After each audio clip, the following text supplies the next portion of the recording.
வேகமான உலகத்துக்கு வேகமான ஒரு நற்செய்தி சொல்லதான் வந்திருக்கேன். அது என்ன செய்ய தெரியுமா?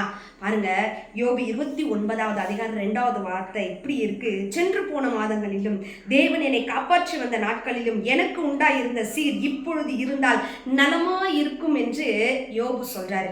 இப்படிப்பட்ட சூழ்நிலையில இப்படிப்பட்ட உள்ளத்தோடு யாராவது இருக்கீங்கன்னா இந்த வார்த்தை கர்த்தர் உங்களுக்காகவே பேசுறாரு.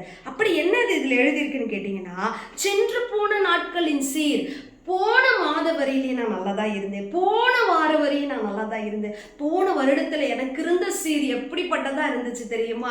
எனக்கு கர்த்தர் அவ்வளவாய் ஆசீர்வதிச்சிருந்தார். ஆனா இந்த மாதத்துல இந்த வருடத்தின் கடைசியில என் கையில ஒன்றும் இல்லை, அந்த சீர்லாம் என்னிடத்துல இல்லவே இல்லை. அந்த முந்தி இருந்த சீரை கர்த்தர் எனக்கு கொடுத்தா நலமா இருக்குமேன்னு சொல்லி ஏக்கத்தோடு இருக்கிறீங்களா? கர்த்தர் உங்களுக்காக ஒரு வார்த்தை வச்சிருக்கிறார். பாருங்க, ஏசாயால 43வது அதிகாரம் 18வது வசனத்துல, முந்தினவைகளை நினைக்க வேண்டாம், பூர்வமானவைகளை சிந்திக்க வேண்டாம், இதோ நான் புதிய காரியங்களை செய்கிறேன் கர்த்தர் சொல்லி இருக்கிறார்.